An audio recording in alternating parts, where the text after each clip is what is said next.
How do you learn who you really are? It's not found in books. It's found on the battlefield. All right, warrior. All right, so let's do the shortest recap here. There's a lot of stuff you've been through right now, but you had a breakthrough moment when you found out you weren't alone. Correct. Through a pretty hardcore trauma. All right, go ahead, because we're just jumping in. Let's just jump in with Denise Bard, the fucking warrior musician. All right, go ahead. Well, I'll give you the background. So my mother was 16 when she had me, and she was addicted to drugs. My father was 18. He was addicted to drugs. I grew up from I think my earliest memories are about 3 or 4. And I remember her saying to me that the only reason why I was there was because she was raped.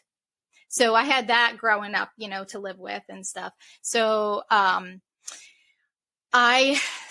basically, I grew up facing many forms of abuse. My mom, I guess her addiction just got so bad that she thought it was okay to use me as a form of payment for her drug abuse. When she wasn't doing that, I was, beaten. And I learned, this is somebody else in a warrior position can understand this, but as I was growing older and I would get hit, I learned if I laughed, she would stop hitting me. So the harder she hit me, the harder I laughed, and the quicker she was done. But I faced the whole with her telling me that she hates me, wished I was someone else. That, nobody ever would want a kid like me. I deserve everything I get. I mean, the whole gamut of stuff.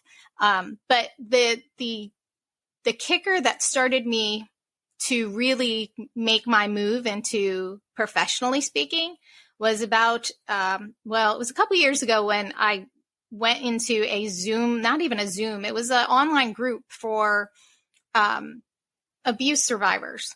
And I was sharing a little bit of my story. And I said, I kind of said, my mom, sexually abused me. And I thought I was just alone. And here this 60-year-old woman later connected with me and said, you are not alone. There are so many of us out there.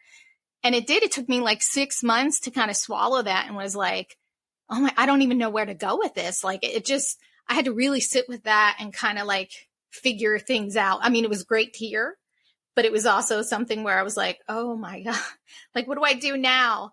And then about 6 months ago, TikTok, we're all on TikTok, we're all scrolling, and I get suckered into all the messages too, but I get on the TikTok of trauma survivors. And it was a young woman who, I think she must have been early 20s. And she, it was her, the background music, and she typed on there that her mom sold her for drugs. And just the pain and I just felt it. I felt it through that screen. And it was like, you gotta fucking be kidding me. And so I was like, you know what? I'm not going to be afraid anymore. I'm just doing it. Fuck it.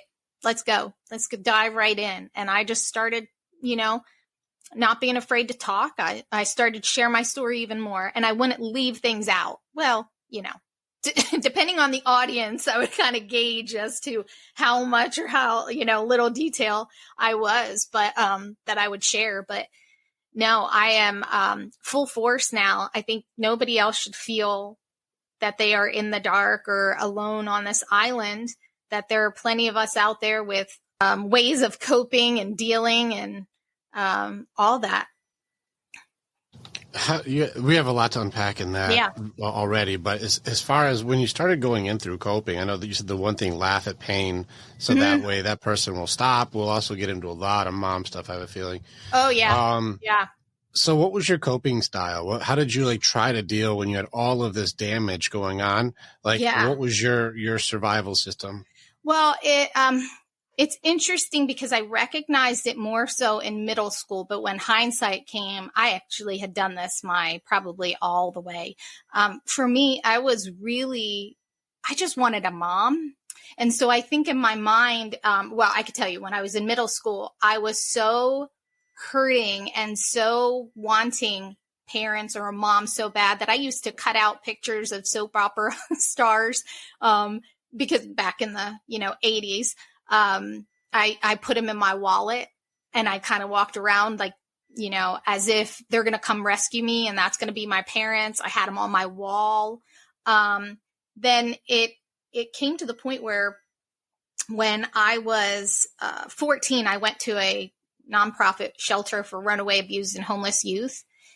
And I learned there that I've been doing these coping skills and what they were. So my case manager there, she had always said after therapy, look around you. There's so many people who, really care about you and love you. And I'm like, are you fucking kidding me? I am like straight ahead. I got to like get through this. I got to survive this. I don't have time for this bullshit.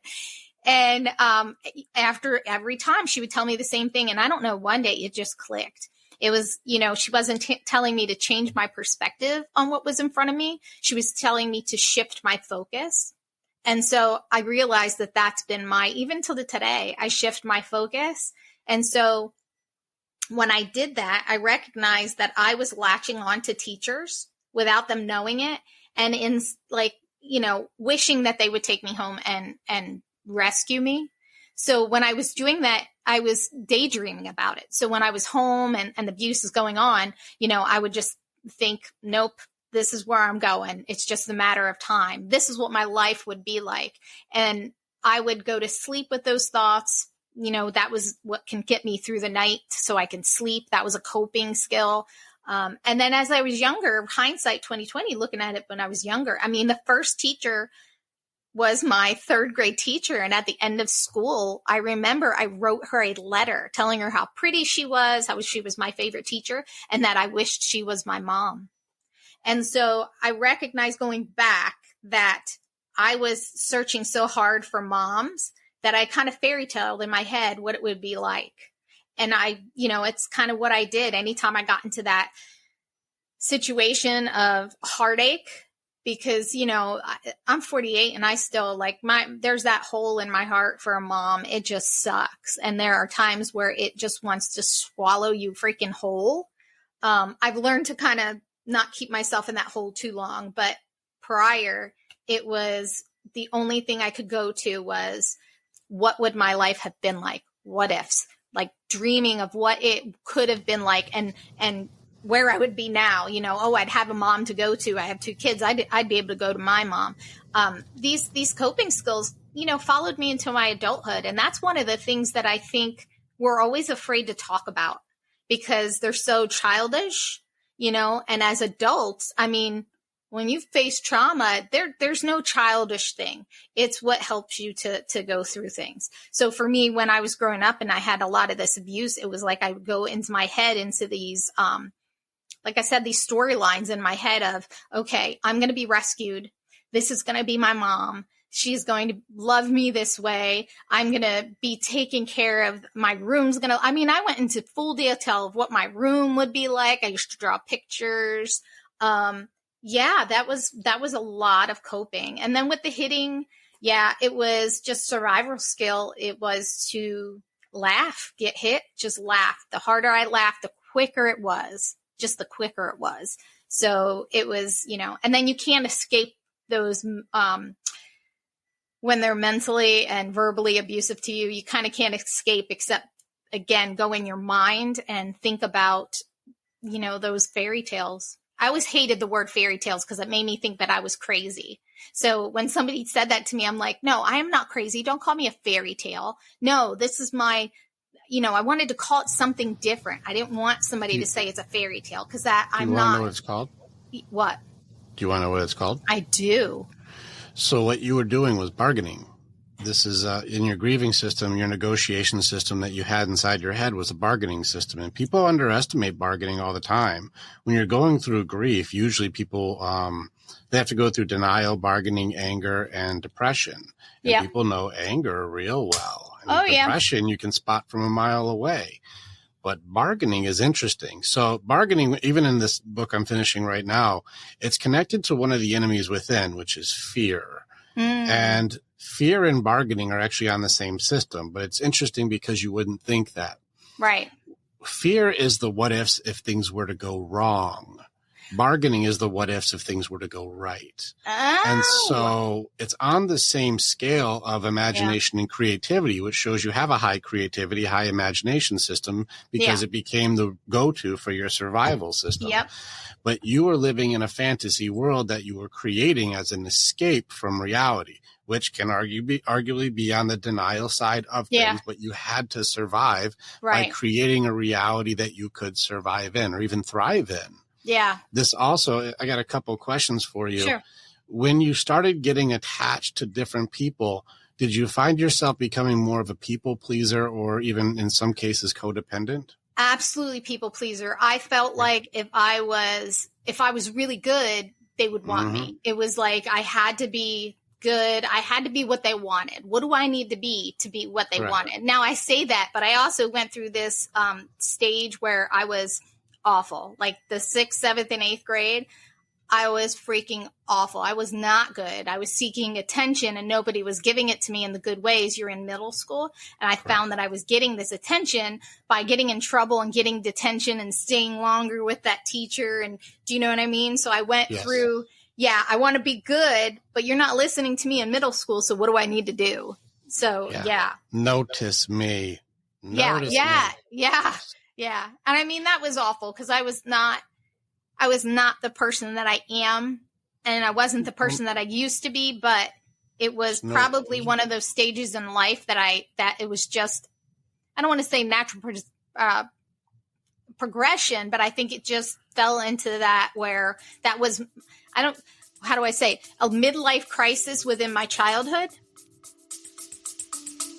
Stay with us. We'll be right back.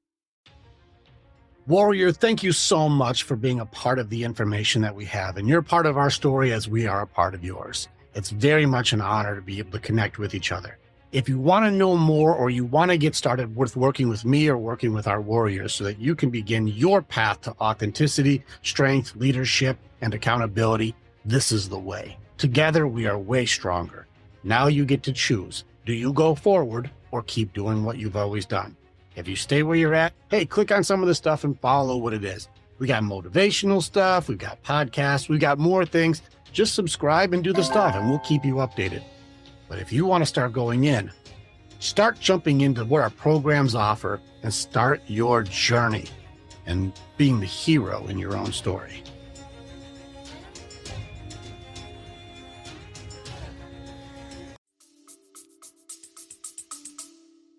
Yeah, there's no way you can form an identity when you've never been loved and never been able to be authentic. There's no way. Yeah. You didn't have a nurture system that made sense, so you created a make-believe one based on TV shows or based on whatever it is you'd see around you. But you couldn't actually connect to it because you've never had it. So that's a difficult thing. Yeah, but you fell into the security system. I call it the negotiator. And so it's a different version of fawning. Fawning doesn't get nearly deep enough as far as what it would be, but it's really not noticed as much because people know fight, flight, freeze, but they don't know fawn that well. No, Fawn it goes under the radar all the time.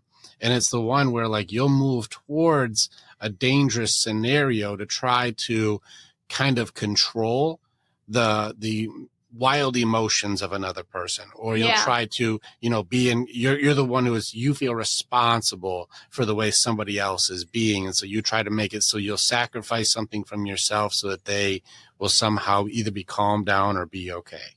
Oh my gosh. So let me tell you, I walk on the treadmill every morning. I'm not a runner. I just don't run. I listen to motivational speakers through YouTube, and I just listen to the compilations as I walk, and I kind of like get, what I need and how I can help. And when you just said that, it was interesting because I thought, you know what? I tend to take on other people's problems so that they're happy and I'm not. It's almost as if like my purpose is to help them, not help me, but my purpose, this is my purpose is to help them. So I take on all this weight that, like I'm just taken from people so that they don't hurt, which sucks because then I have to miss. Do you want to know why it really sucks? Yeah. It's impossible. Yeah. You can't be responsible for another person's emotions. I know. And I try to tell myself that too. I'm like, you know what? That's a their problem, not a me problem. That's a their problem. But I think we're so seasoned. This is why I'm going to give you a couple tools here. It's just because you most likely were trying to figure this out through a system that made more sense for somebody else's thing. The anger part, I'm sure people have talked to you a lot about anger, a lot about depression and sadness. I'm sure you got into a lot of anxiety conversations. I'm sure you've had all of these things. I don't know how far you've gone into codependency, which I would be hard pressed when we get back to mom if she wasn't extremely codependent with you. And probably well, it's because she was using you. Yes. She was using you so she could keep using. And a lot of the things that were said to you, that no one's ever going to love you, you're worthless, all the things to put you down, was also to make it so that you stayed at her level so you would never leave. Yes. It's, it does fall into a form of narcissism to try to keep you pinned and isolated. So that way they can use you for all the things that they want, just to make you feel like you have no hope and no purpose, and they are the center of your universe.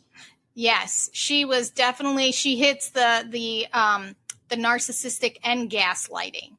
So, and I don't have contact with her, but I can tell you stories even to this day, what keeps happening. And so, there is definitely she definitely needed me. It's interesting with that is that she was 16 when she had me, and her home life was not good.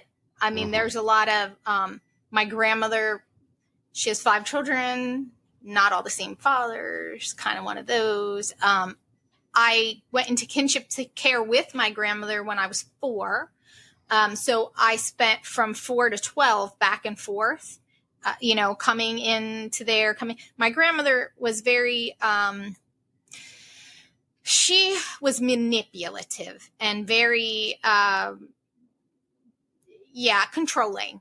And so when I was with her, I didn't have to worry about sexual abuse. When I was with her, I didn't really get physically abused because, she wanted me to be manipulated. So of course I'm going to be always good, or I couldn't do any wrong. So she never disciplined me, but I didn't do anything wrong. But when I was with my mother, that's where it was, very dependent, between, the drugs and the back and forth of, they used to do this thing back and forth where it was like, she's the evil person and, taking sides, right? There was this taking sides thing. So with my mom being 16, there was a lot of, I always said that I was a pawn in a chess game that I did not want to play. And so whatever side had me was in control, So it was waiting for somebody to just clip off the queen, but it wasn't happening. I call them the dark queen and I think I used to say the white queen and the dark queen. It was crazy with the narcissism and codependency. Yeah. So this is all dark triad stuff. Have you done dark triad research yet? No, I can't say I even heard that. You're going to start seeing grandma on the other side, especially when it comes to Machiavellianism and psychopathy. So you're going to start seeing these pieces in there. I wouldn't be surprised if there's a lot of, maybe psychopath behavior with your mother also. And so when you look into that, there's also been some talk to, I've listened to Jordan Peterson talk about how they add in sadism also. And so if you get into it, it's no longer just the triad if you throw in the fourth one too, but you'll start seeing Machiavellianism is, it's about power, manipulation by any means, how to control others by any form of manipulation so I can get what I want with you, not having any pushback. I'll take everything you have and you not only do it, but thank me for doing it. Yes. So this is grandma on her side. And then you've got your mom who's going to be doing the narcissism plus the full codependency. And a lot of this too is manufactured from massive abuse. There's a lot of argument that this is from birth, but I think that this behavior is manufactured. I think that people are created with the behaviors that they're taught. So there was a lot of bad things that had to happen to make a teenage girl treat a baby this way. Yeah, I agree. I think that there was a lot of secrets and things. It's hard for me to know. So I never tried to deny someone when they say they were sexually abused or that they were raped, because I wasn't there. And I know how victimizing it is for me when people say that never happened to you, you know what I mean? And they weren't there. So like, you know, my mother claimed that these were the things that were happening to her. Now I wasn't there, and I can just say her track record has never been on point. I am sure things had gone wrong.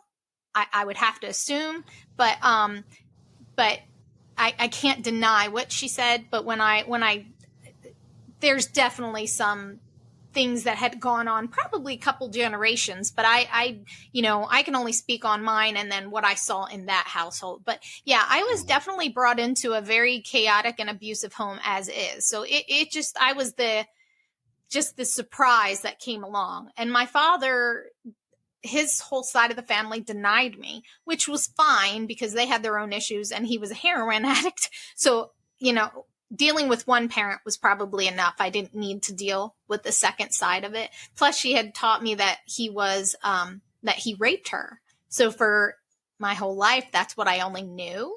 But yeah, and same with him, because I did, got to know him and stuff. But, people will wonder, well, if he raped her, why are you talking to him? Well, because she kept going back and forth. Like one day she would date him and have me there, but then she didn't. So these were the kind of like mind games. Yeah. And you're like, I don't understand. But it wasn't until I was 19 that I had a relationship with him. And we have an on and off relationship. But he, the one thing I respect with him is he never denies anything. Like he will own up to his wrongs and, everything. Of course, his vision is not that he raped her, but they're both a drug addicted. So yeah, with the behavior after, it doesn't make yeah, you don't know. So yeah, I definitely think it was a cycle. And I know that I broke that. And people often ask me that too. They're like, we just don't know how you did it. And for the longest time, I would say, I don't know either.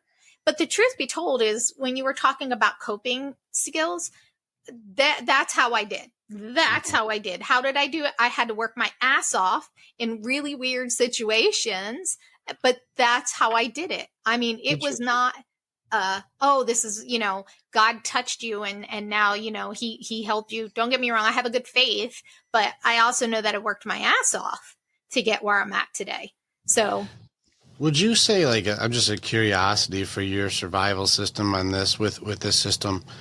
Would you say that you lived a majority of your childhood in this, like, this happy imaginary world that you were in, and then you would have to like almost visit the shit show, and then you would go back when you were isolated back into like, now I'm back in the fantasy of what could be or what it would be like? Was it more like that? Or unfortunately, I think my happiness was less than the shit show that I faced. Okay. Those were just pockets of moments that I had that happiness, and the rest of it was really just survival. So if I, and it really depended on who was my new person. Does that make sense? So like, as I grew up and the teachers and stuff, that would kind of make it a bigger attachment or a smaller attachment. And I had an 8th grade teacher who was my math teacher. I sucked at math, so it wasn't the subject at all. But she was like my favorite teacher. And this is where my motivational speak, the title is 30. It takes only 30 seconds to touch someone so deeply that it transcends the time it took for them to say something to you that you needed to hear. So they're the 30-second moments. And when I tell you this is because the one thing she did for me, which is less than 30 seconds, is what I gravitated to, and that was my bigness. So I held on to that. And that's when my survival skills, where I had these pockets, when I say I had bigger pockets here and there, that was my big pocket. This was so simple. It was one morning in school. My locker was right across from her classroom. I was bending down, grabbing books out, and she was in her class, and she called me over. Somebody had come into school to see her. And I go over because she's my favorite teacher. And I remember, like, I had long curly hair. She brushed it off my shoulder and then put her hands on me and introduced me to this person and said, "This is my Denise." Less than 30 seconds, man, that hit me. I've never had anyone like say it in a manner where I felt in like less than 30 seconds, like, oh my God, somebody would want me. Like, I am worth being wanted. And when I tell you that moment, every time I think about it, like I feel it, like I could cry sometimes. That was my chunk. That's my big, heavy one where that was my go-to for a very long time. And that was heavy enough for me to switch out of, the shit show, and I could go to that moment because it was that heavy for me. That 30 seconds, I was able to shift it that quickly. So if the person was a heavy hitter and I could feel it really heavy, I can shift out of the shit show. No problem, because I went right there. But if they were a come and go person, like teachers are coming and going, but you have those couple that like say something so pertinent that it just, man, like I go to that now. And that's me being vulnerable right now because, I'm 48. When I tell you, like, there are moments where those triggers, those flashbacks, and like that pit of feeling not wanted. I mean, I'm happily married, I have 2 kids, but you still feel that not wanted. You feel like, you're facing a shit show of everyday life. And where do you escape? Like in a normal, happy family, like I give my daughter, I'm here. And like, she's called me at 2 a.m. and, so I am available, right, to her. Well, I don't have someone available to me. So, man, I go to that 30 seconds and I just feel that because I need that feeling. I need that, even though it was pretend or didn't make, wasn't for real. I need that.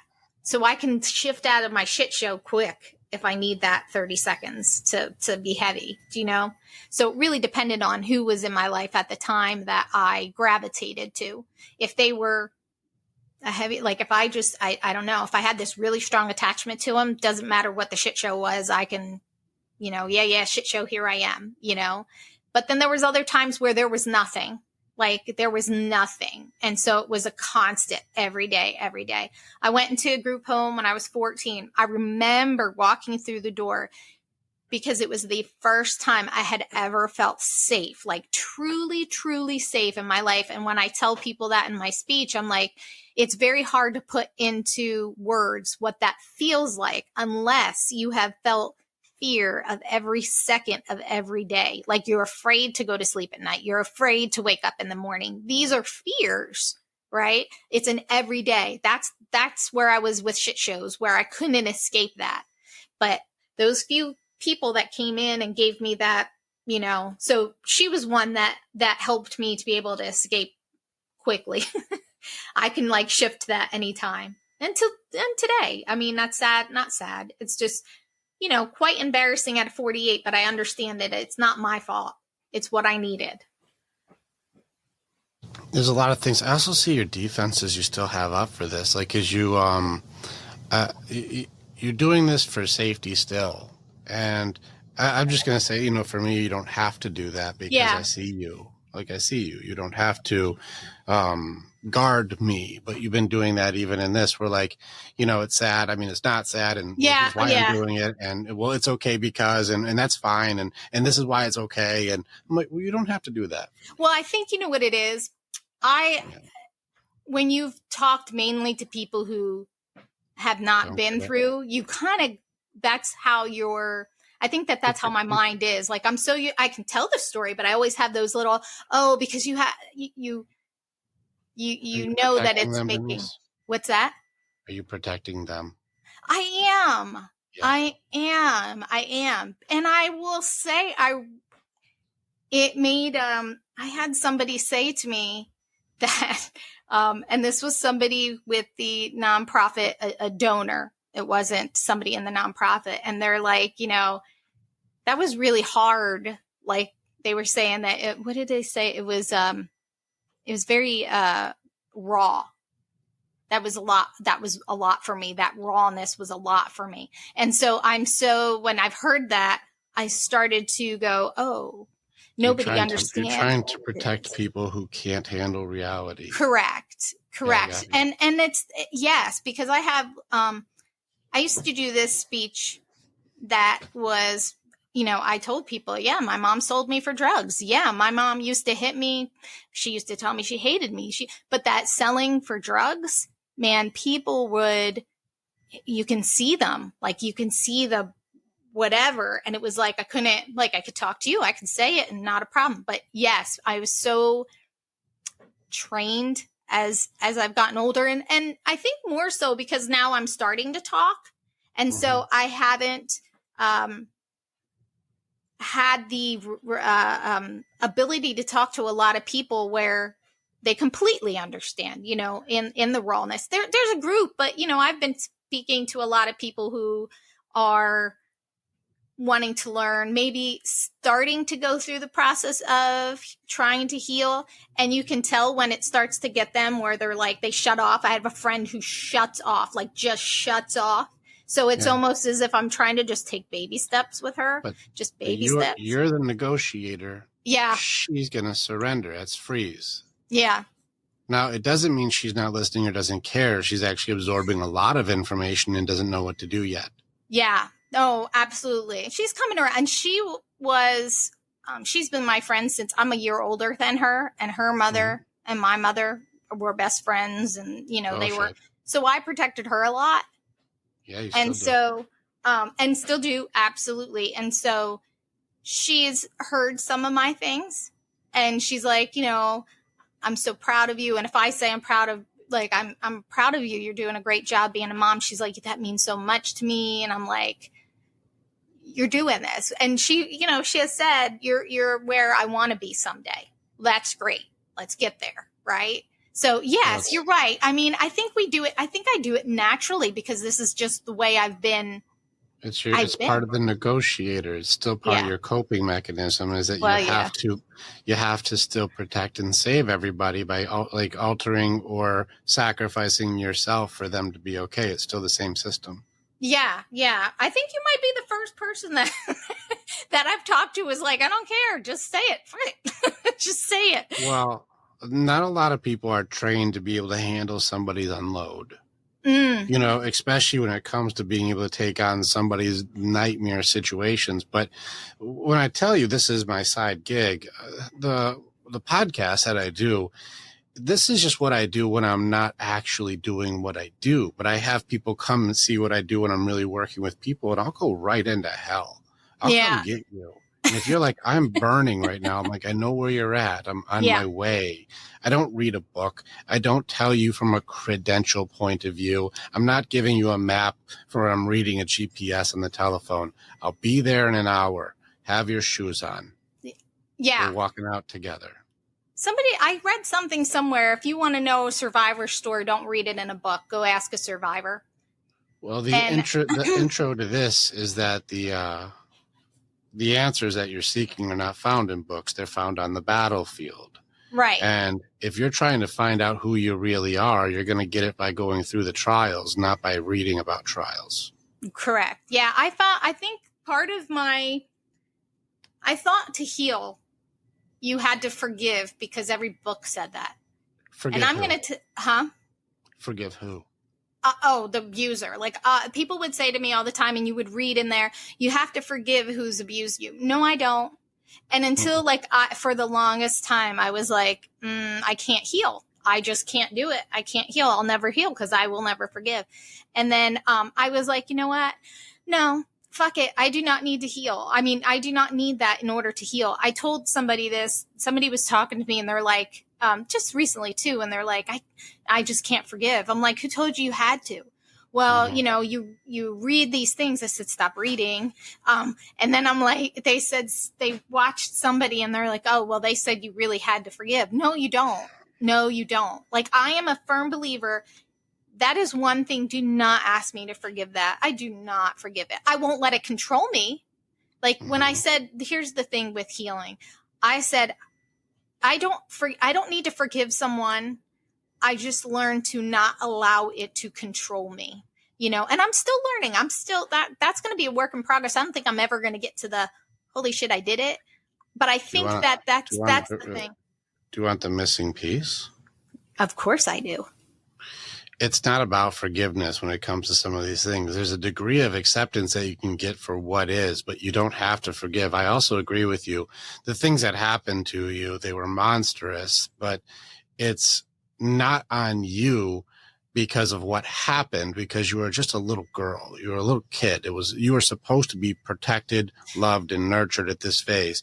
That stuff did happen to you. You were not in any position to do otherwise. Right. So there's a few things that you can have. Here's one thing that's really fucked up. And I apply this to my parents too. I did not come from a happy place. Yeah. So your parents, both of them, they didn't wake up every day saying how they're going to be the worst and they're going to fuck their whole life up. They didn't wake up with a plan to destroy themselves. This wasn't a conscious or planned decision. Here's the most fucked up thing about your parents. That was them doing the best they knew. Yeah. It's the answer. It's not the solution, just so you know. No, I think I always, as I got older, because I refused to give them excuses for a long time, I do realize that, I realized that their lives were hard too.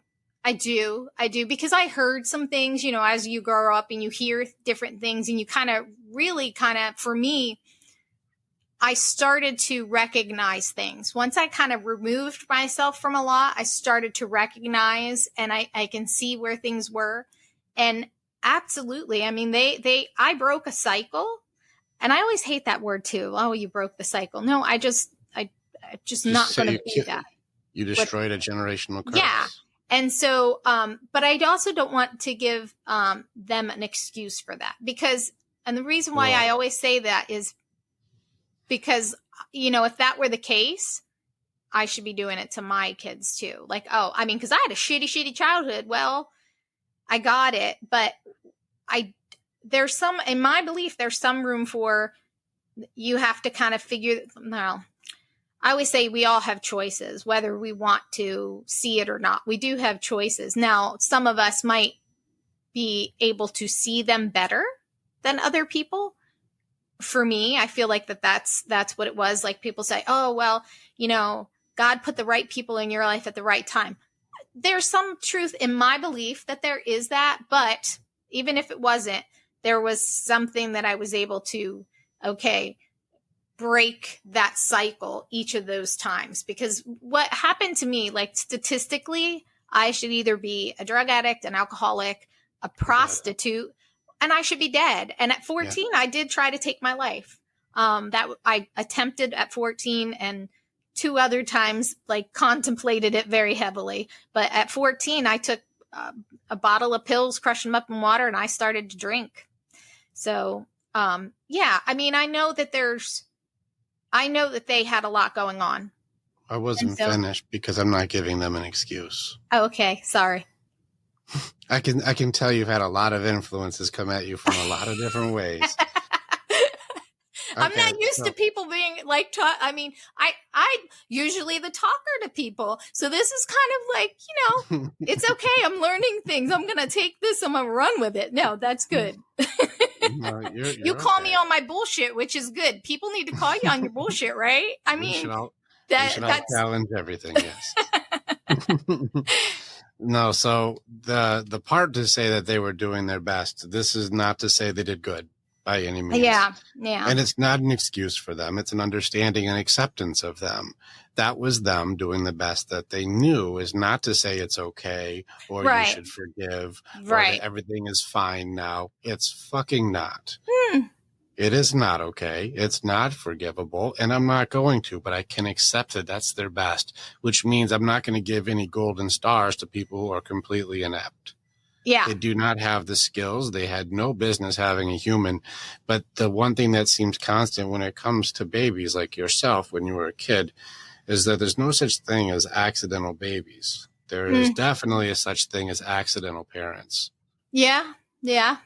And so they were not fit to be able to raise you. But here's also the part to it that's so fucked is, let me give you some hope here. Okay.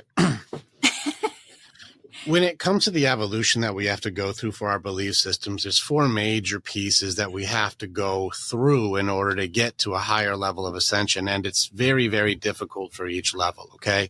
The first one you lived most of your life is that everything happened to me. You know, the victim mentality, you know, this is horrible, horrible. And how many people also, when they hear their story, are still in that mode for themselves. Like, oh, that happened to you. That happened to you. And they call empathy, which, listen, all your fucking bullshit friends, I'll call them out too. The ones who say it's a lot for me to handle hearing what you went through. Yeah. And they call that empathy. No, it's not. No, it's not. They're caring about their feelings if they were you, not your feelings. Yeah. Just for anybody who calls that empathy, shove it up your ass. It's not. It's not empathy. If I was in your shoes, I would feel terrible. Well, that's you, dickhead. Like, I'm talking about what happened to me. Like, I was really there. You're having an imaginary moment for what I actually went through. Yeah. And you're calling it connection. It's not. So anyways, it's just another way they make it about themselves. Sidetrack. Any case, you know, it happened to me. We also know the next step, and I'm sure this is where you've gone a lot of work in here, is how it happened for you. This is where most coaches end up for a very long time. I know that it didn't happen just to me. There's a lesson, and a mistake is meant to teach you something, and every loss is teaching me how to grow in some way, shape, or form. So everything happened for me. It's the next phase. This is the growth phase. And people stay in here for a long time. How did that happen for me? How did that happen for me? How did that happen for me? At some point, though, if you're working through your action side, what do I got to do? Make it happen. Work your way out. Kick ass. I've got this. That warrior side of you. At some point you get that. The knowledge. How many people have you read and listened to and podcasts and read the books and gone to the seminars and did the speeches and did all the stuff? I'm doing all the things. Knowledge. Good for you. You know stuff now, right? Yep. And then you also go and you got your spirit side on things. There's a faith. There's more to this than me. God had a plan, or the universe is working through me, or whatever. You call it whatever the fuck you want. There's something more than me. I'm not the center of the universe, or else this universe sucks. And so it's not all me. There's something more going on than myself, right? Yeah. You're with me so far, right? I am with you. Once you start working through all the sides and you start getting the heart side involved, the spirit side, you start getting the body side and the mind side, and you start working your ass off in every area, and you go working for me, you're going to hit a wall. There's a wall that you hit where it's no longer working for me. And you're like, what the fuck is this? Yeah. The next phase gets into absolute acceptance. This is where you start seeing the people who are like, running into the Dalai Lama, or, you know, Jesus, or, you know, Gandhi. You start seeing these figures who have found peace, and Buddha, or whatever, like transcendence. Yeah. I have acceptance of what is, you know, how are you calm under fire? Because I'm not on fire. You know, it's like one of those things where what is happening is the next thing. So first it's happening to you, then it's happening for you, and then it's going to get to it's happening. Or it happened, you know, and this sounds simple. It sounds like, oh yeah, okay, I get it. It happened. No, this isn't using denial as acceptance. This is not the same. This is truly at peace with what is. This is a huge jump, by the way, because you're a fucking warrior. I see you. You're a hustler. You're going to go forward. You're going to charge. You're going to go through the obstacles. You're going to find a way around, over here. Do I go left? I go right. I go back. Do I got backtrack? Do I go a long way? You're going to make it happen. Right. And at some point, you're going to hit a thing where like everywhere you go is not working. Why can't I make it happen? There's a point where you get to where it's not left, right, up, down, dig a hole, jump over. It's none of those. It's sit down. Be. You've been a human doing your whole life, Denise. Yeah. At some point, you'll get to time to be a human being. And it gets really, really weird because you've been grinding your whole life. To be able to slow down is going to be like learning a new language. Where do I do that? Yeah. Yeah. Now, this is where I see you also transcending into the higher level of things, is where you've come to acceptance of all things that are. You're no longer trying to control things, which, by the way, gives you a lot more control, which people don't know how to comprehend until you get to a higher level. actually letting go of control puts you in control. I agree. Yeah. What the fuck, Rick? Like, yeah, you think that you are going to control how everybody sees you. You're going to control how everyone's allowed to feel. You're going to control their emotions for them and protect them from their own emotions. I'm going to control the way I tell the story so that they are okay through my reality. When you let go of the control and allow it to be, and they can go through all the things they need to go through. Don't call it relating. Mm-hmm. They can call it sympathy, maybe, because they're actually feeling sorry for themselves. Yeah. But they don't understand. But maybe it gives them some perspective, because the more raw the story, the more they can have gratitude, if they have any awareness at all, that I didn't have to go through what Denise went through, which also makes a lot of my excuses total fucking bullshit. Because if Denise can do it, well, my shit's not that bad. Right. Yeah. So there's that. The last one is going when things are going through you. They happen through you. This is your creator side. This is where, like, all of the things that have happened has made it so I can build something greater than myself, something that will transcend my existence and will ripple through time, something that will make it so the map that gets out of hell is somehow going to have a path that I carved, that generation after generation after generation will be able to help somebody who's in dire fucking straits be able to have hope again. And they may not remember your name, but they'll still be using what you created. So all of the pain and trauma that you went through had a purpose, and it's going to transcend anything that we'll ever be remembered for. That's where I'm headed. That is where I'm headed. It's interesting you said, so I went on this trip, and I'm around 150 people. This is the nonprofit trip that I went on to raise money for the shelter that I was in. 150 riders there. And there are a number that I could definitely tell, like, I wanted them to like me, right? And they were one of my coaches she saved my life when I was in high school. I literally was going to go take my life, and something she said prior stopped me, and I just didn't do it. She never knew I was about to do it. So there's my 30-second moment. She was on this trip, and, it's interesting when you get around certain people that you've been around when you were growing up in certain environments, you tend to go back to that. Like, I would always go back to my 14-year-old self.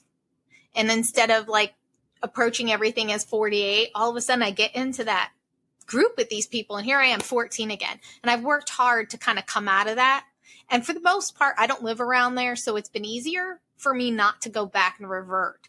And I do. It's a conscious effort. Like, okay, like, if I'm going to say, you're 48, you're not, I could catch myself now. I've learned to do that. But I say this story is because when we were there, I can tell that there was a person in this group. There was 3 people, and myself and this coach and 2 other people. And I wanted this person to like me so much because she was a friend of my coach's, and I wanted her to, really like me. And it wasn't going that way. And typically some of the things that she came off as to me, and, like, certain things that were happening, like, we went to dinner and you could tell she didn't want to sit near me. She pulled her chair. Now, we're all grown adults. She's a lot older than me. And she pulled her chair away. And, typically that would have hurt me, and I would have cried because I'm a people pleaser. I want people to like me. That's all I want, is people to like me. And for the first time, and I'm talking, this was just 2 months ago. For the first time, I sat there. I actually smiled the 2 times that something happened where it was blatant at me. And I smiled, and it was the first time. And that's where I think I'm in that process, in that stage of healing, of getting to my spot or whatever, because it was the first time I was like, you know what? That has nothing to do with me. That's a you problem, not a me problem. It's true. That's all about you. And it's funny because it gave me a power that I hadn't had before. The power to know that. Now, don't get me wrong. I still have my overthinking moments where I'm like, what could I have done differently? Hindsight, because I'm here, I'm home, and I can think about that. But I don't stay there, because I keep reminding myself, that's not a me problem. That's not my problem. That's her problem. I am authentic to me. She doesn't like me. She doesn't have to like me. I can't make her like me. And that's okay. And I had never done that before. And that kind of, for me personally, that kind of gave me a whole, that that just made me more powerful than I'd ever felt before. And I know it's a simple thing, but it's those little things that I am learning as I get older and as I'm going through these different transitions. With speaking, like I have learned so much about me, even though I've lived, like, I've lived this story, but speaking and being able to speak to others, I have learned so much about me that I've taken a power back that maybe had never been, not even back. I held a power that I never felt I had before, but I always have. So interesting. Yeah, there's a few things in there to unpack. First off, good on you. I'm not taking your victory. That's for sure. No. Good job. Yeah, please don't, because I've been super freaking proud about that. I'm like, I keep doing that. I'm like, okay, every time I go to try to people, my instinct is to like, how do I get this person to like me? And that's my natural, like, I got to go to that. And since this happened 2 months ago about 2 months ago, I'm like, I don't care. I like my little small, I don't care. They don't like, it doesn't matter. They don't matter to me. Denise. Yes, sir. You're using your protection system. Oh, damn it. See, I don't even know when I do that. See, that's so natural that I'm like, no, I'm not. Yeah, that's how you jump right into it. So just so you know, one of the things to catch for the negotiator type is that they have to try to control the conversation by speaking a lot. And so this is one thing that you'll catch yourself, like as soon as you feel like, oh, this could go wrong or this could go a different way, you'll start speaking very quickly to try to make sure it stays on a safer track. That's funny. I didn't. It's not a bad thing. It's a safety mechanism. So it's not a judgment. I'm not saying you did something wrong. I can just see. No, but I've never. I have to keep this safe. Yeah, now I'm going to go research negotiator. I'm writing on it because you're going to find more stuff on fawning, but it's incomplete. It's not done correctly. I can just talk to you about it. I like it. No, I like it because it's.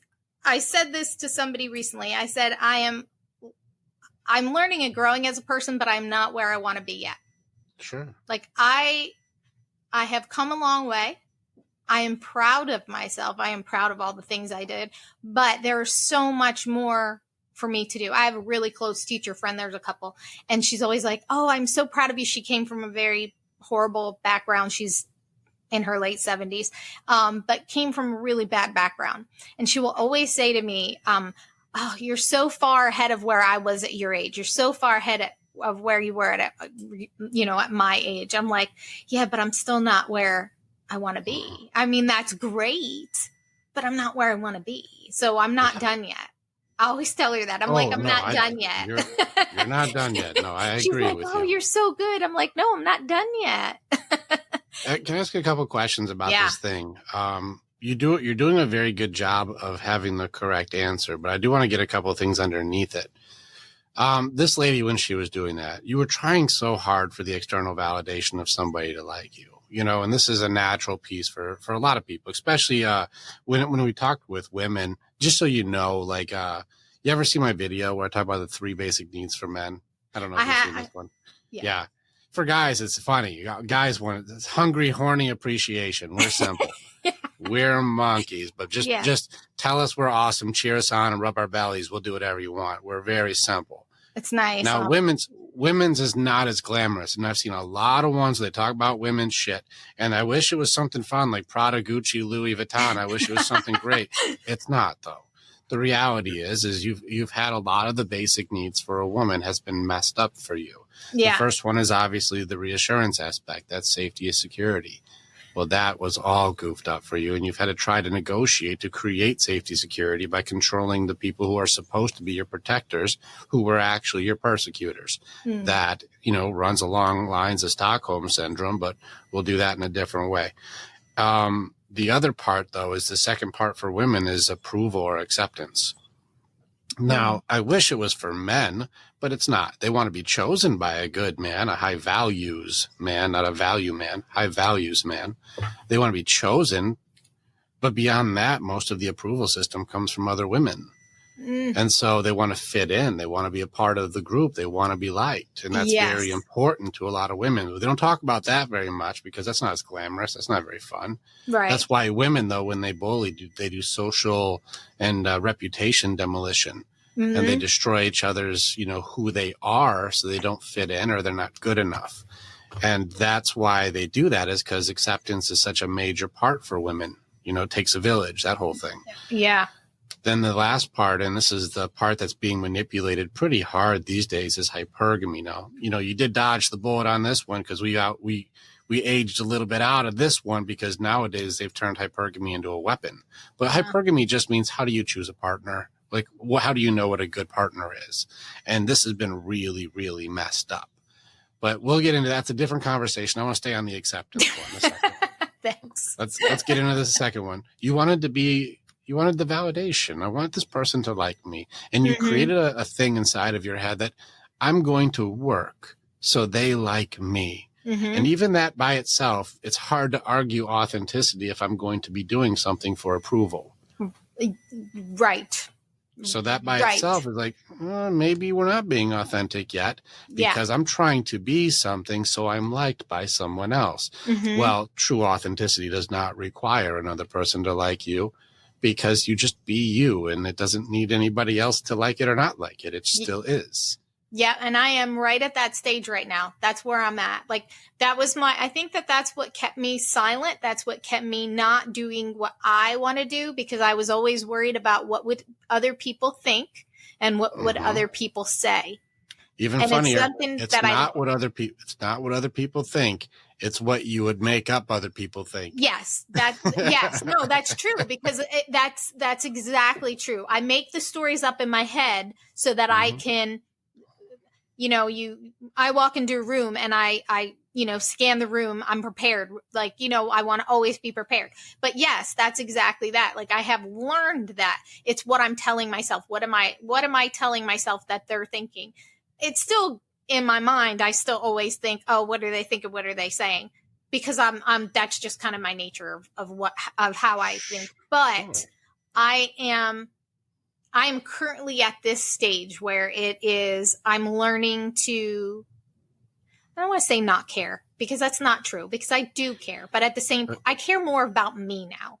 I'm going from caring about what I think they want to, you're right, the authenticity of who I am. That's been a struggle. That really, really has. And part, again, of deciding I'm going to start speaking and doing more speaking and things like that. As I mentioned before, it's a lot of the times it's talking to teachers just to tell them that they're so valuable, that they're more valuable because, I needed them in my fantasy to survive. You know what I mean? But it was, I finally at this space where I am learning for myself to not give a shit. I don't know if that's the right way or kosher or whatever, but I am at the point where it's like, I don't give a shit. It doesn't make me happy. Like when I'm walking in the mornings and I am like going through my motivational things and I'm walking, because to be honest with you, that for me, that has been such a great thing because it's my world inside my head. And I always hate when people say that too, because when I say that, sometimes I get really defensive in that manner because I was always trained as a kid that I made up the abuse. I made up this stuff. So you always are very, I'm very tiptoey around that because I don't want somebody to say, oh, well, you're making it up just like you made up the excuse. But I utilize some of these things. These are my coping. This is what helps me to navigate. But an example is this. When I start to fear that failure, even though failure is just a part of life, and I'm like, okay, well, what am I learning? Like, I know consciously, okay, I'm going to learn something from it. I'm going to get up and I'm going to go. I have now, like, I can hear in my head, I know it sounds weird, but it is what it is. But I can hear in my head, Denzel Washington gave this commencement speech, and he said, when you when you fall forward. And for me personally, anytime I get into a situation now where I start to back up and get my defensiveness or that I don't pursue something I want to pursue because I'm afraid of the failure. I'm afraid of people not liking me. I'm afraid of all this other stuff. I literally have learned, and I say, like, recently, like, every time I get that fear, I almost stop I stop myself, and I'm like, no, fall forward, though. If you're going to fall, because you're going to fall forward. Don't be afraid to fall. And these are just some of the things that I'm now getting through and learning how to get to that point where I'm taking away the people pleasing, even though it's difficult. And I am still, I am still wanting people, but being able to talk and openly talk more and more. My husband didn't know a lot of these stories, and he is one where he will say, I'm proud of you. I know what that you're saying everything, but as your husband, it's so difficult for me to hear what's happened to you. And I've respected that. He knows a little bit. I mean, he has gotten it. He read, my Reader's Digest of my story was published in a tabletop book full of kids and adults who have been, in the system, in kinship care, and because I was in kinship there, in foster care, whatever it was, Malatak was, the writer, the publisher behind it. They did a whole series of removed and different, videos. He was a filmmaker. Anyway, my husband read that, and that was back in 2018, and it was difficult for him, but he did. And now it's where I was not saying a lot of things because I didn't want to hurt him. And you were saying about this earlier. It was hard because I didn't want him to hurt. But now he has said to me, he's like, I am proud that you're doing what you're doing. Understand that it's not that I don't want to hear you, because I do, but it hurts. So I'm proud of you. I am here. I am supporting you, whatever you need from me. But I'm not going to sit next to you while you're telling your story to someone. And I respect that. I actually am okay with that, because it's, What do you think his reason is? What do you think it is? What's that? What do you think his reason is for that? You make up people's thoughts. What did you make up for him? Well, I mean, I don't know if I made it up or we really had this discussion where it's, the viciousness of things that happened to me. He can't imagine somebody hurting me like that. And then he looks at our daughter, and we've talked about this too. I have a son who has special needs, and we cannot imagine he cannot. I mean, obviously I lived through it. Yes, I can. But he looks at me as much as he loves me and cannot imagine somebody having to have had people do those things to me. And he has known them, like he knew them before. We haven't had contact with the family since 2014, but I had to have a court order done 3 years ago because she tried coming around here. I can get into that later too, but we don't have that one. We don't have to. Okay. So so it's that he, before I wouldn't share my story because I was really afraid of him hearing. And it got to the point where you were talking about authenticity, and I wasn't being authentic because I wasn't being able to be me, because I was hiding behind what I thought other people needed from me instead of me, Mm-hmm. And so this really, and this like within the last couple months, and I said, you know what, I really want to do this. And he was like, okay, I want you to do what you want to do. I want you to do this for you. I mean, for him, but he was like, you need to do this. And so it's the first time where I don't know that I needed his approval, which I didn't, because he always says to me, you do not need to ask for my approval to do anything that you want to do, which is great. But me, with the background that I had, I felt like I needed that. But after, I don't know, all of a sudden it just, whether I needed his approval or not, I didn't, but it was really nice to know that he was on board and saying, you know what, Denise, whatever makes you happy, I am 100% behind. That itself kind of opened me up to starting to find myself, starting to find my voice that has been inside. And like you said, I come defensive, and I probably got to do that for the rest of the speech. I'm going to learn. I'm going to get there, which is really good, because I like, I've learned that if people don't call me on my bullshit or stop me and show me something, I'll never learn. I'll think I'm where I'm supposed to be. I don't read books because, well, I'm dyslexic and I just cannot get into a book. So for me, having somebody say, hey, guess what? This is what I see. This is what I see. As hard as it is sometimes that you have to hear it, it's good. It's good. But this is where I want to be. This is where I am going. This is where I am happiest, knowing that somebody can take from my shittiness and see something good for themselves. Does that make sense? You threw some stank on that one. Yeah. The way you said shittiness on that one, there's something else in there too. There's some stuff you're sorting out for sure. Here's the simple answer for your husband. That's your protector. Oh, yeah. You're trying to protect him, but he can't hear you get hurt because he wants to save you. Oh, true. Very true. That's what us good men do. Yeah. I don't want to think about my girl getting hurt because I want to save you. Yeah. Yeah. He definitely is. Yeah. Yeah, definitely. It's a little simpler. It's a simpler answer. Yeah, no, absolutely. you just had a 30-minute answer for him. He's your protector. It's good. Yeah, he is. No, he's good. I have a question for you. Have you done anything to know your personality type yet? I'm just curious. I have a hypothesis on this one. People have always made their speculations, but to be honest with you, no. I haven't. Have some fun outside of here. Just do a free Enneagram test. And just, I think you're a type 2.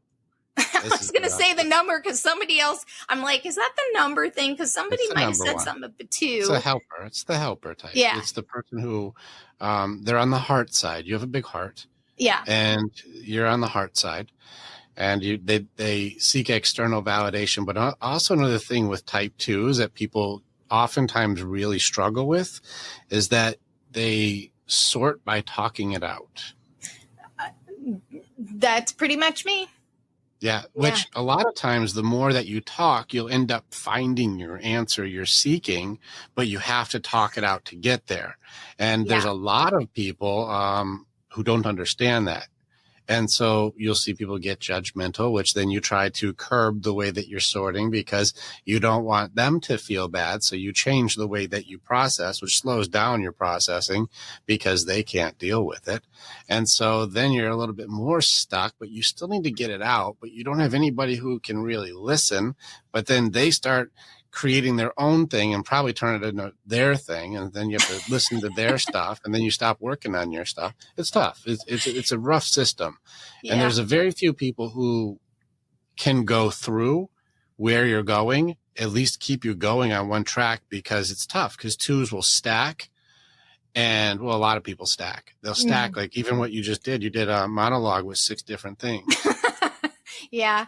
I like the ADHD. I have 12 tabs open with one computer. Yeah. Mm-hmm. Which is fine. It's not wrong with that. It's just sometimes it's tough for people to be able to stay with you because you're connected to an emotion and you're like, this feeling is connected to this thing, and this thing. And people who don't understand that will get lost. Yes. But it's not that you're trying to lose them. It's just how you sort.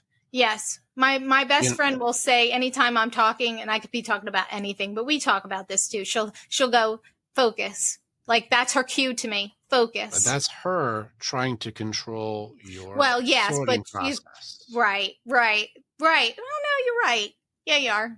You're doing a sort the way that you sort. Yes. It's not wrong. It's your way. It's just other people don't have that way. And so they'll say, you need to focus when you're like, no, I'm doing it. Yeah. This is the part for when you start getting into authenticity. It's not that anything is right or wrong. It just is.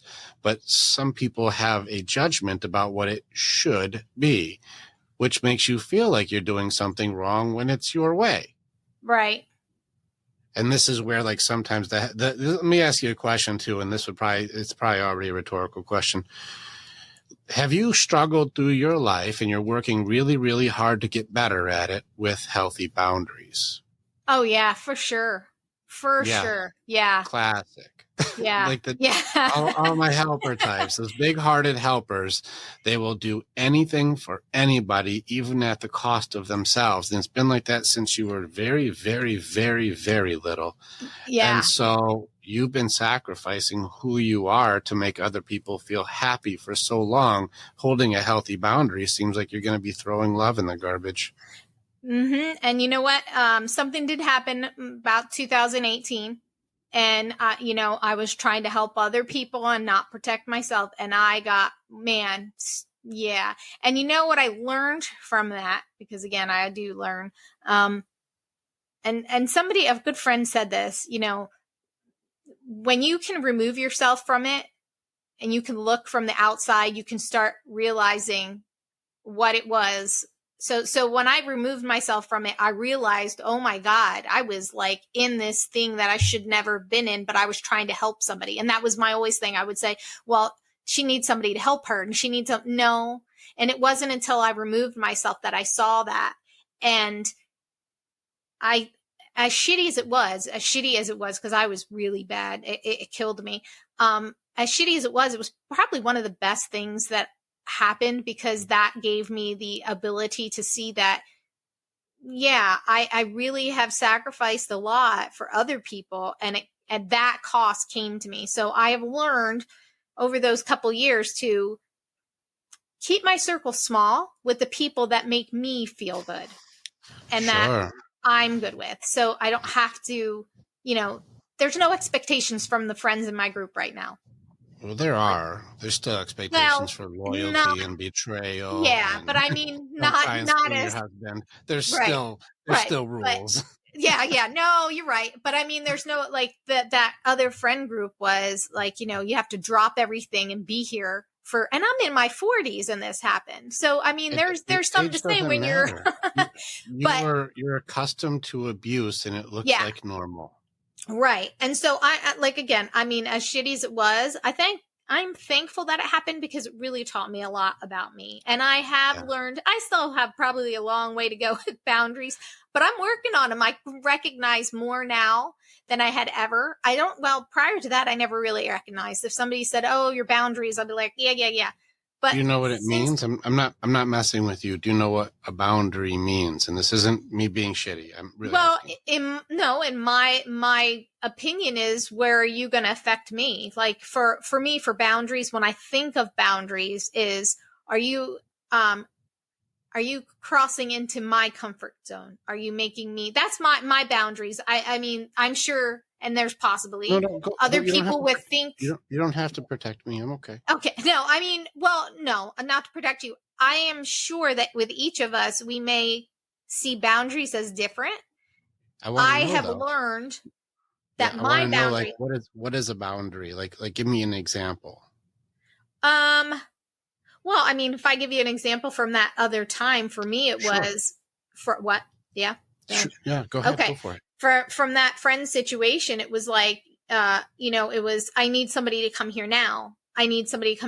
And knowing that I really didn't have the time, knowing that that's too much for me because I have my own shit going on. I have a child with autism. I have a child who's going through medical, but I have to be there, and I didn't know that she was encroaching on my area of me being who I needed to be and what my family needed to be. And just for me, because at my peace, I was, it was crossing into my peace. And so for me, that was a boundary issue. I didn't have the ability to say to her, I'm sorry, I don't have time. This is more important. I didn't have the ability to say to her, that's you. That's not my problem. You have to figure that out yourself. Even though I don't know if that's a boundary thing, but it was for me. I think that was something that I had to learn, because I would drop everything for somebody else. And then I never allowed that. No, like I didn't know how to say no. I know. I know. I am aware. I know your personality. But you hear me. I hear you. No, and the priorities are very difficult because you don't rank very high in the priority system when it comes to other people. Because if you do it most likely, most common term I've heard with people who do this negotiation system is that me taking care of me is selfish. Yes. Yeah, it's the most common thing that I hear. In which case, you having a priority where you have to put you ahead of somebody else's needs feels like you're counteracting approval and love. Right. Well, right. And so that system is backwards. I'm going to stay with boundaries for a second. Well, no, I mean, that's really interesting, because in this process of learning boundaries, like said something to myself probably like the last couple of days. It kind of clicked with me, and the boundaries of what you're saying is, I love my kids and I need to be there for them. And obviously with special needs is a whole other area. But sure. If I'm not taking care of me, there is no way I'm taking care of them. So for me, I did start to put myself before everybody else. And I learned that I'm not being selfish by doing that. And it was something that for me, when I say I'm not being selfish, is because when I could do like this whole thing, no, I'm doing it for me, but really, like, if I don't do it for me, I'm not going to be good enough. Not good for you. Let me rephrase that into where I want to. It's my mind, not saying anything. Is it okay if I help you? You may. If I take care of myself, it makes me so much better to take care of others. Thank you. Well, yes, others. I think of my kids. That's what I think of. They count as others. They are also a different thing than you. Yes. They are others. Yes. But if you charge your battery, then you have more battery to give. But if you don't charge your battery and you start off the day at 20%, even if you give them all 20%, you're still gassed because you started off with a low battery. But if you take care of you first and you charge your battery for yourself, you're filled. Now I have more to give throughout the day.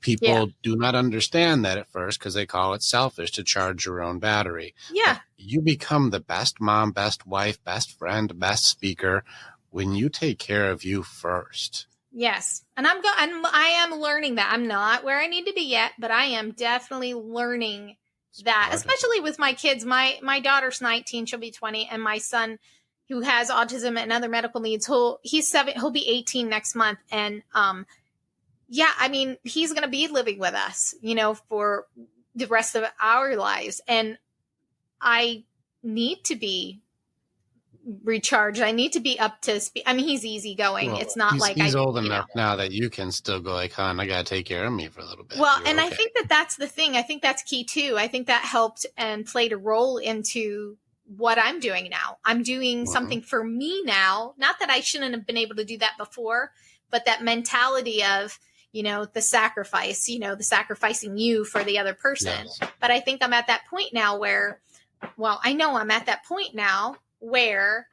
I need something for me. I'm not just the mom. Yeah. That's good. Yeah. That's good.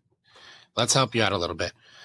Boundaries are not demands. This is where people make mistakes all the time. You can't talk to me that way. You're not going to do this to me. You don't do that. Don't do this. Don't be that way. Don't do this stuff. Those are demands. That's not a boundary. That's telling people how they're supposed to be. So that's not the same. A boundary, versus a demand. Here's an example. That lady wanted you to come like, hey, you have to be here. Do this, come do that. Demand is, don't tell me what I'm supposed to do. I'm not going to do whatever you tell me to. No. That's you making don't tell me what to do. Yeah. That's demands. A boundary is, I hear what you're saying, but I'm not free until Monday. So I can come over Monday. That's my next available time. Right. You can say whatever you want, but I still don't have the time open until then. Oh, okay. Well, that's a boundary. Yeah. The difference between a demand and a boundary is not what others need to do. A boundary is what happens, how I handle it. So if this conversation were being hostile, for example, you can say a boundary. If I was being mean to you, example, you could say, Rick, if you keep talking to me this way, I'm going to have to hang up. This gives me now the option where I can continue being a jerk. And then you go, well, then the consequence that you want me to do is hang up on you. So now I'll hang up on you. Right. Because that's where I draw the line on this conversation. But then, it's not an ultimatum. It's just, here is my line. And if you cross it, there's a thing that I do for myself. Right. This gets tricky because it's not selfish. It's just, this is where I hold my standards for respect for myself. This is where your self-worth has to be challenged by yourself so you know your own lines. Because how do you protect values if you don't know what your values are? Oh my God. I tell my daughter all the time, know your value. Anytime I'm like, know what your value is. 19. I know she doesn't. I'm like, but it's something that I want to instill in her that at some point in her life, she knows she'll hear it. Off. What? We will try our asses off. I have three teenage girls. we are trying to say the more you respect yourself, the more boys will respect you. Yeah, and the boys who don't are not the ones who will be worth putting your time into. They don't understand yet. Yeah, they have to touch the stove. And so let me just tell you how much they enjoy having a human behavior expert as a stepfather. I am the dumbest asshole they've ever met, even though I have 100% success rate on calling what's going to happen. It's like I'm the worst fortune teller they know. I'm like, told ya. They're like, I hate this. This is stupid. Well, it's funny because my daughter was dating this one guy. She didn't start dating until she was older because she was like me. It used to scare me that she was like me because I thought something was wrong, and that's why she was being reserved. But that's an interesting thing to say. Yeah. Well, being like you means something is wrong. Well, yes. In my, so let me say why I say that. Let me explain myself to you. Because but there's a real reason behind that. As somebody who's gone through the trauma of sexual abuse, you wonder, when I know why I didn't go out and seek, having sex with people, dating people, because I was still, traumatized. I mean, that lasted my whole life. But as a teenager, I was terrified of all these things. I saw her having the same behaviors and I was trying to dissect it of what the hell? We have a loving home. We have I just couldn't understand it. So anyway, she dated a guy that I was not a fan of. And it was the first guy. And, and I'm like, know your worth, know you're this, know you're that. And I scared him because she's my daughter.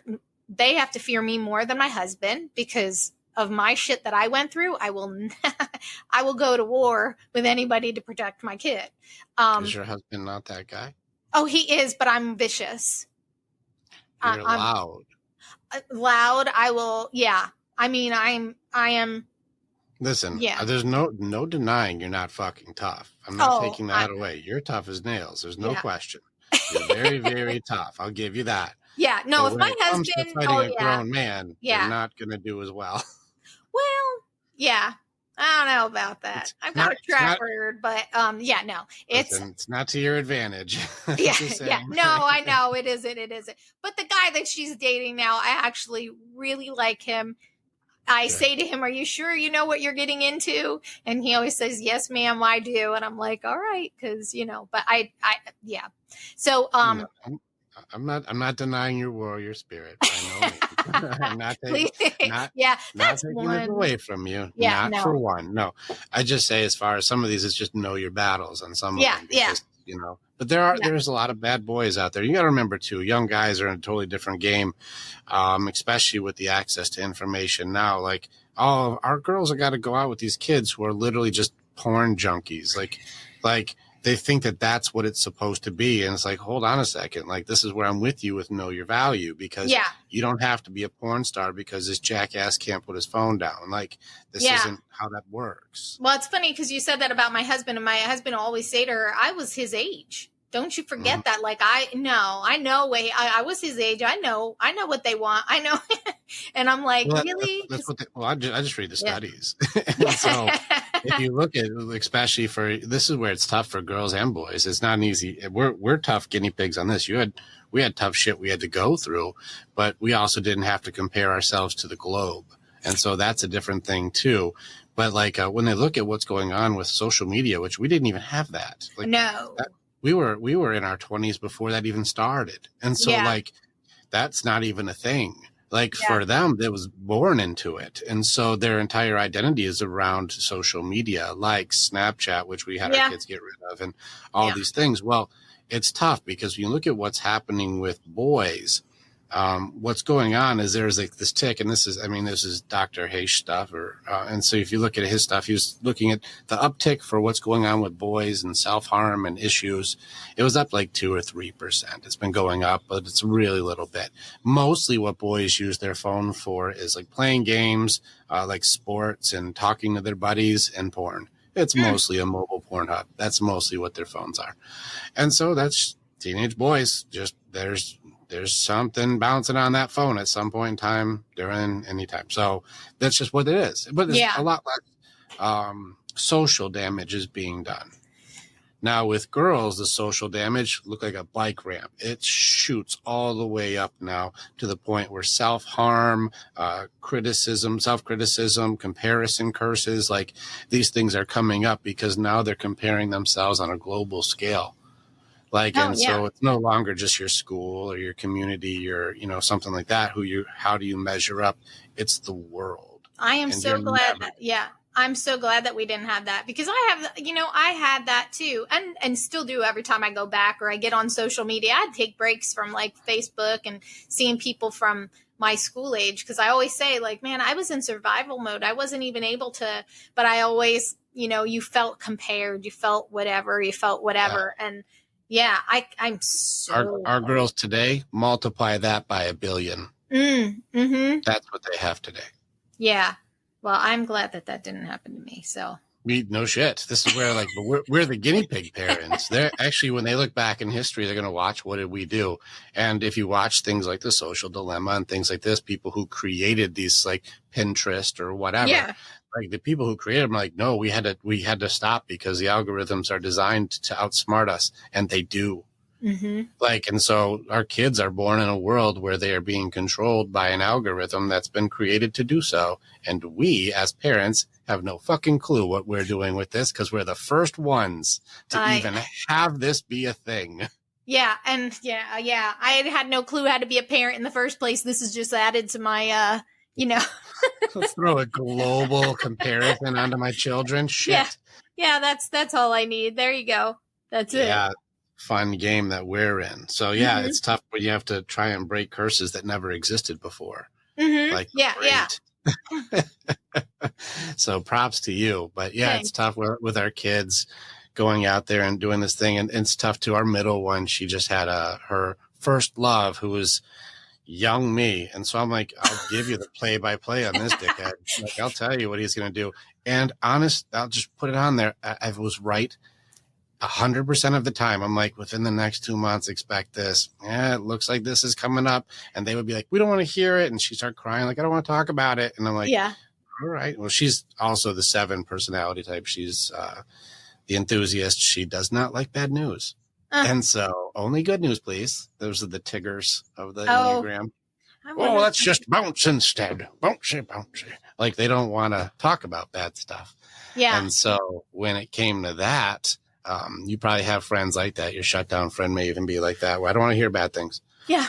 Oh, yes. Yep. When those people, when they hear bad news, they go right into a denial system, complete denial. Shut it down. Not real. Nope. Don't want to talk about that. Yeah. And when those come up, I would try and warn her ahead of time, like, this is going to happen. And then exactly everything that I said is going to happen. It's like I was fortune telling. I'm like, there it is. And they're like, oh my God, this happened. And I'm like, I'm shocked. Oh, what? I didn't know. You didn't know you were supposed to play that, right? I'm like, I called it 2 months ago. You guys didn't want to talk to me. Remember? Yep. I'm like, don't be surprised if he does this next. Oh, don't say that. That's not nice. I'm like, oh, okay. And then the next time we see the kid, he's doing exactly what I said. I'm like, oh, are we surprised again? What? Oh. Yeah. That's funny. Like, that goes along with us. I'm an interesting one to have around. I'm like, well, that's happening. I bet they love it. They hate it. They hate it so much. That's not when they're older. They're going to be like, Rick, vet this one. What do you think? And I'm like, oh, looks like he does this, this, and this. Just heads up with this thing, challenge this thing, and see if that thing works that way. If he comes out authentic, it'd be a good one. If he gives you some bullshit run around, get out of there. And they'll be like, okay. My daughter is so funny, because that first boyfriend, that's exactly what she kept saying to me. What do you get? What do you feel? What do you think? What do you think? I said, I'm still processing them. I don't know right now, because I knew what I felt. I just wanted to give it a second or two, because it was her first, You let me, you put some of whatever your daughter's doing in some of mine. Cause I would like that. Like, what do you see? I'd like that. Yeah. That she does though. I mean, like, I am fortunate about that, because a lot of people, I know that, and she'll go, what do you think? Just tell me. But I tell her, and kind of like you, no, but then at the end, she was like, you were right. And I'm like, why would you ask me in the beginning what I think if you knew I was going to be right? Well, no, that's why.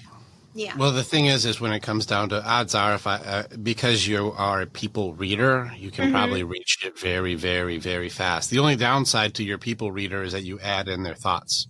Yes. And that's the only inaccurate part, is because you can read micro expressions and you can read intent, you can read energy. I'm sure you can read that very, very, very fast. Yeah. The only thing is you add in your experiences and your thoughts to them.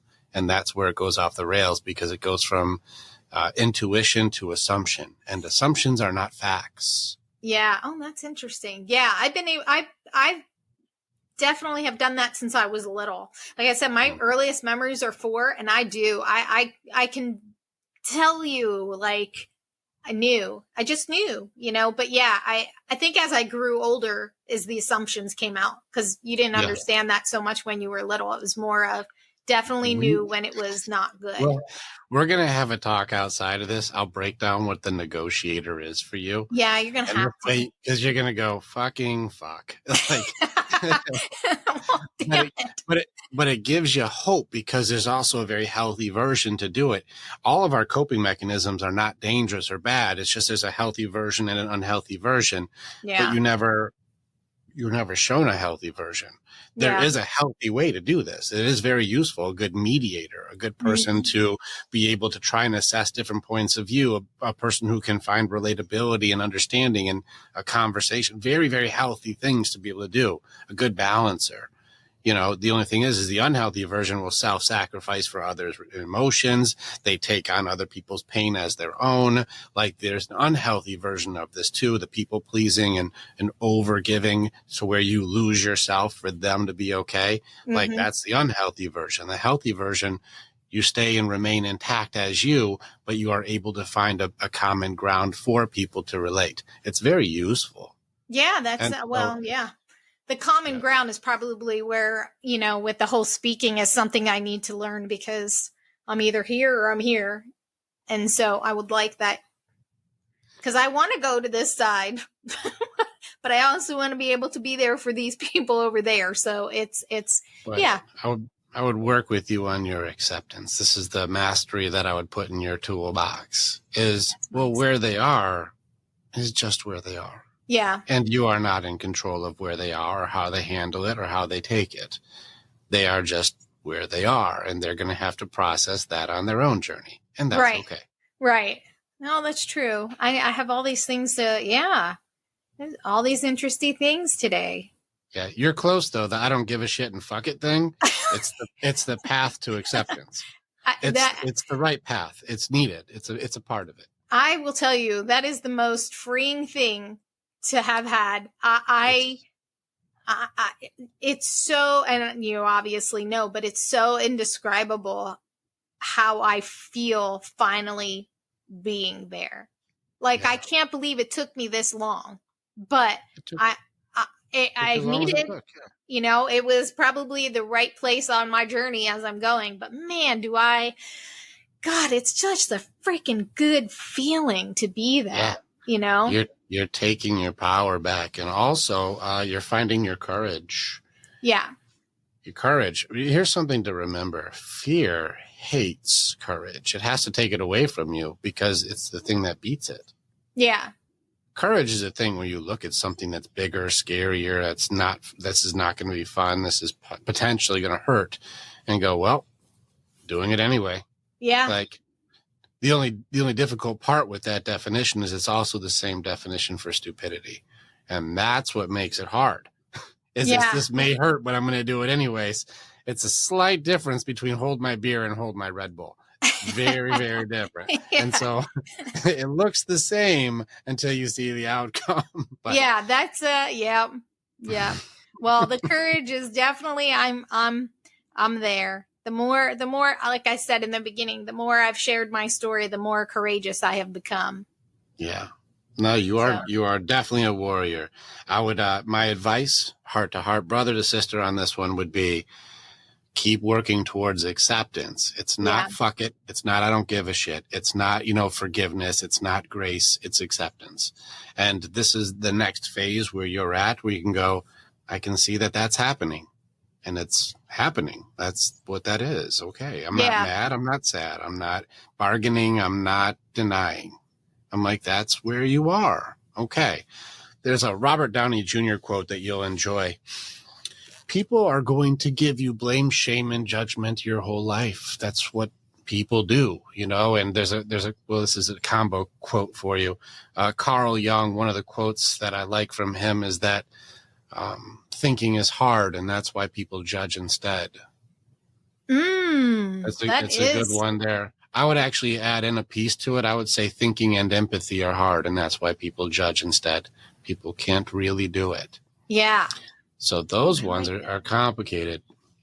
Now, the Robert Downey Jr. quote that you're going to like for the phase that you're at right now is people are going to be doing these things. So oftentimes I'll listen, I'll smile, and I'll agree with them. And then I'll go do whatever the fuck I was going to do anyways. I do like that one. That's awesome. Yeah. So like, of course. Thank you. Well, thank you for sharing your opinion. Oh, that's a great idea. Of course. Thank you. Yes. I'm never doing that shit. Yeah. I'm doing my own thing still, but thank you for sharing. This is a beauty of you being able to take your power back. The other thing that I would give you is you have a 14-year-old's armor still. And I would upgrade your armor for you. I would make it so you no longer have that system that kicks on as your default. And I would upgrade your default program to be far more advanced. So that way you can handle tougher situations without going into that 14-year-old shutdown mode thing that you do.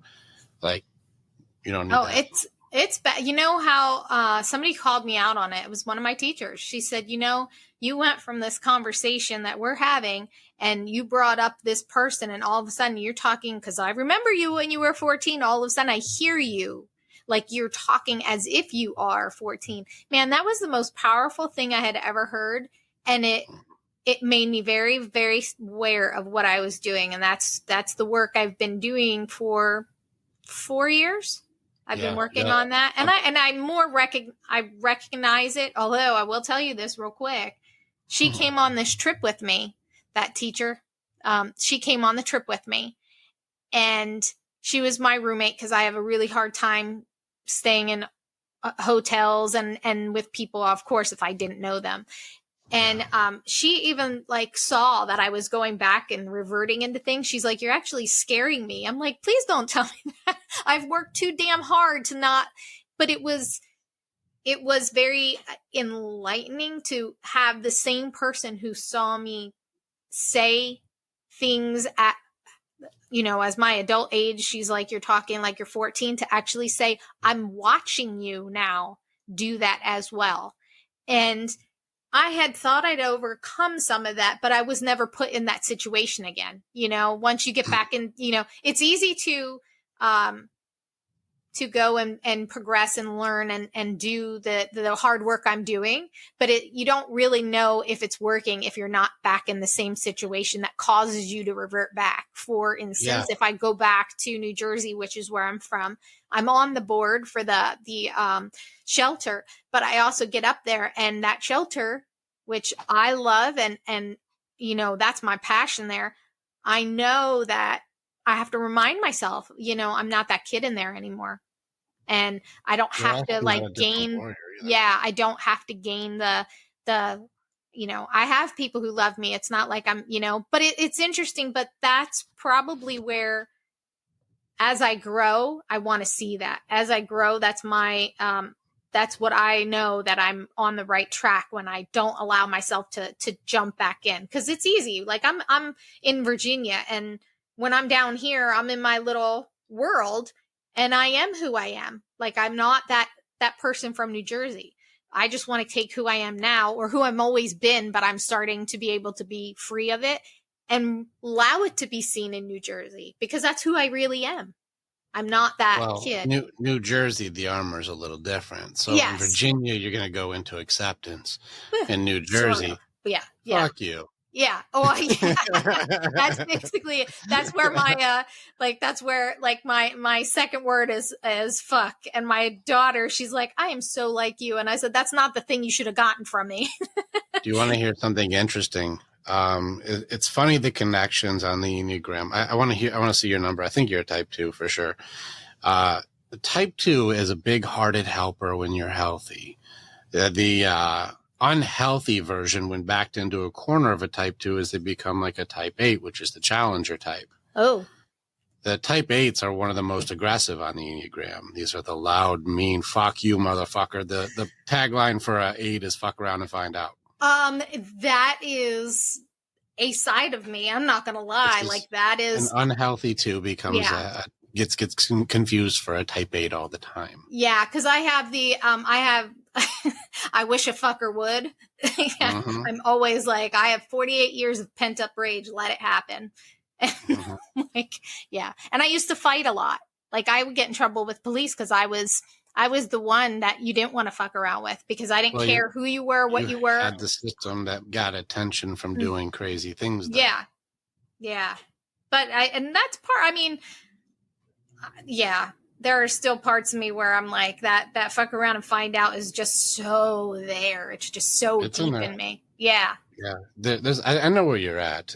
I see where you are. One thing I would challenge for you have a lot of people that want to give you advice, but not a lot of people that are your style. And so I would be leery of the advice that people give you for what you should do when they're a different warrior type than you. And so you see oftentimes people who are mages or archers or people who are, light cavalry trying to tell you to be what you are. And you're like, I'm a barbarian though. I don't do any of those things, Right. And so I'm a different warrior than you. And so if you're sword and shield and someone with bow and arrow is telling you, like, here's what you should do, you're like, that's not my warrior type. Mm-hmm. So when you're doing your processing and you're sorting your things, challenge authenticity as hard as you can, because other people will tell you to be what they think you should be. And a part of you wants to be that. Mm-hmm. But it will take you a lot longer to do what you're trying to do. Yes. And that's something else I started to recognize too, I'm not going to be what you want. I'm going to be what I want. And so that's okay. Yeah, I started to recognize that too, with the coming out with the sexual abuse. That's where it was where I started to go, oh, well, they're telling me, oh, because of this is how you probably should, whatever. And I'm like, no, that's not me. Or we're going to try doing it in a way that sounds like me, which means you're going to talk it out. Yeah. A lot. And what you'll actually need, and this is where, like, maybe a podcast wouldn't be the best place for this, but what you'll need is someone who will shut the fuck up and just guide you kindly so you can go, well, is it this way? Is it that way? And you go, well, no, I thought about this way and I went into this thing and I thought about this thing and it could be this, but I also know that this thing was there too. And then you'll work it out, and you don't need that person really to do a lot. Just listen. Yeah. And by the end of it, you'll go, okay, so I found this and I found this and I found this. And this thing right here is this thing. Oh, but that's connected to that's why I haven't been able to do it. And then you're like, thank you so much. And they'll go, you're welcome. Yeah, because you didn't do anything, but I did it. But you just needed to listen. Yeah, because people need to just shut up. Well, for you need somebody who can handle the unload, because it's a lot. It is. And, I think that's what kept me silent for so long, is because I always was told it was so much. And it's like, you got to find the right person for that job, though. And it's not your husband. He'll be sweet with it, but we're not built for that. And that's the thing. You know what? It could never be him, because I couldn't be authentic in, let me rephrase that. Not that I'm trying to save you from it. I can't talk to him the way I could talk to somebody else who understands or relates. He'll tell you he had a loving mom, loving dad, so he can't relate to this. Correct. Definitely and it's hard to find the people that are like yourself, where you can, I don't want to say, I hate when people say, oh, you're not going to shock me. I'm not here to shock you. I just want to tell you what the fuck was going on. And I'm like, and for me, I want you to be shocked in some way, because I can't imagine other people have gone through the same shit I have, but knowing that that's not the truth. But it's almost as if you're, you just need, like you said, it's like you have to find the right person who can not be in shock factor. the reality isn't a shock thing. Shocked is still when they're still thinking something's happening to them. Remember, at a higher level, when you're working with someone who's done some self-work, I don't feel shocked, and I don't feel any type of I need to guard myself or protect myself. I feel sad for that little girl. I feel sad for young you, because like I'm a protector, you know. And so it's one of those things when you hear the story, it's like everything in you wants to rescue you, because that little girl had no business in those situations. And that's the sadness that I have in there. And I don't want that to come off as me being like overly empathetic, because I get it. It's more like I want to protect you. And it breaks my heart that a little girl had to go through what you had to go through. Right. And that's where I'm at with this. This isn't some sort of like, you know, fuck them and they deserve to fucking die. It's like, man, if I could, if you could just teleport in time, I'll go with you and we'll get you out of there. Yeah. Yeah. And those motherfuckers don't like when I'm there. I'm not as fun to fuck with as it may seem. That's great. That's great. Yeah. That's the part. It's that, you know, protector. You know, I'm a leader amongst my even my alphas and my men, and we look out for each other. And when somebody's getting hurt like that, we want to band together and go, you do not get to hurt our pack. And that's just where I'm at. I hear this story and I just want to be there for that little girl and go, let's get out of here. Yeah, me too. Well, you get to go do that. When you start doing some neuro-linguistic programming stuff and you start going back in and rewriting your history, you really do get to start doing that. And I've done that with quite a few people. But we can talk about that stuff on a different day, because this goes off into a totally different psychology conversation. Yeah. That's awesome. Yeah. But listen, we got a couple hours in right now. I'll tell you what. I think that if you got more in you, let's do another day. Yeah. But this was pretty cool because I see where you are in your journey, and I definitely commend you as a warrior, because I see you fighting for what you are. You are actually, here's the thing I see you fighting for. You're fighting to find you.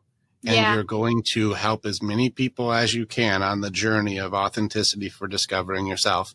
And I see where you are on your journey. You are on the right path. Keep going. Thank you. That means a lot. Yep. That's where I'm at.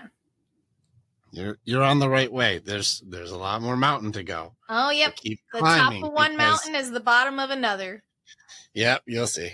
And then when you get jammed up, you reach out to people like us who are like, I see where you're at.